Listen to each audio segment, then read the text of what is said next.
తిరుపతి లడ్డు కల్తీ వ్యవహారంపై రోజా చేసిన వ్యాఖ్యలను గాజువాక జనసేన వీర మహిళ జ్యోతిరెడ్డి ఖండించారు. తిరుపతి లడ్డూలో కల్తీ జరగలేదని, జరిగి ఉంటే శాంపిల్స్ ఎక్కడ ఉన్నాయి అంటూ రోజా ప్రశ్నించిన విషయాన్ని ప్రస్తావిస్తూ జ్యోతిరెడ్డి స్పందించారు.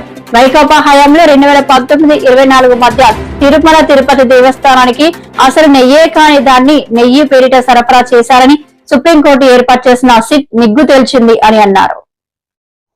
ముందుగా అందరికీ నమస్కారం అండి. జై జనసేన, జ్యోతిరెడ్డి మాట్లాడుతున్నాను, గాజువాక నియోజకవర్గం అండి. తిరుపతి లడ్డు కోసం కల్తీయే అవ్వలేదు, అసలు కల్తీ నెయ్యి కాదది అనేసి చెప్పే ఆర్కే రోజా గారు మీకు శాంపిల్స్ కావాలంటున్నారు. శాంపిల్స్ మీ వరకు తెచ్చి ఎందుకు ఇస్తారండి? అది గవర్నమెంట్ సబ్మిట్ చేసుకొని దానికి ఒక రిపోర్ట్ రిలీజ్ చేస్తారు. ఆ రిపోర్ట్ మీరు కావాల్స్తే తీరిగ్గా కూర్చొని చదువుకోండి. మీకు చదువుకోవడం రాకపోతే అండర్లైన్ చేసి పంపిస్తాము. దాన్ని మీరు జాగ్రత్తగా చదువుకొని అప్పుడు మాట్లాడండి.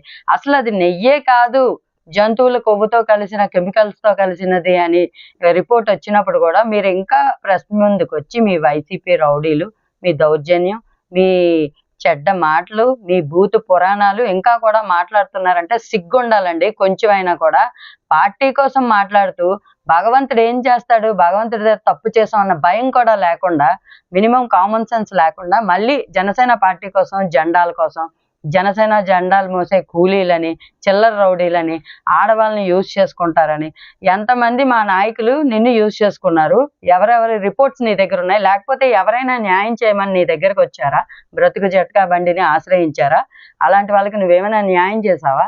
చేస్తే మాకు ప్రెస్ ముందు రిపోర్ట్ పెట్టి పర్సన్స్ ని తీసుకొచ్చి పెడితే మేము ఎవరికైతే అన్యాయం జరిగిందో నిజమా కాదా తేలుస్తాము. అంతేగాని పార్టీ కోసం పిచ్చి పిచ్చిగా మాట్లాడితే పళ్ళు రాలుతాయి. ఆర్కే రోజా గారు, మర్యాదపూర్వకంగా చెప్తున్నాం మీకు.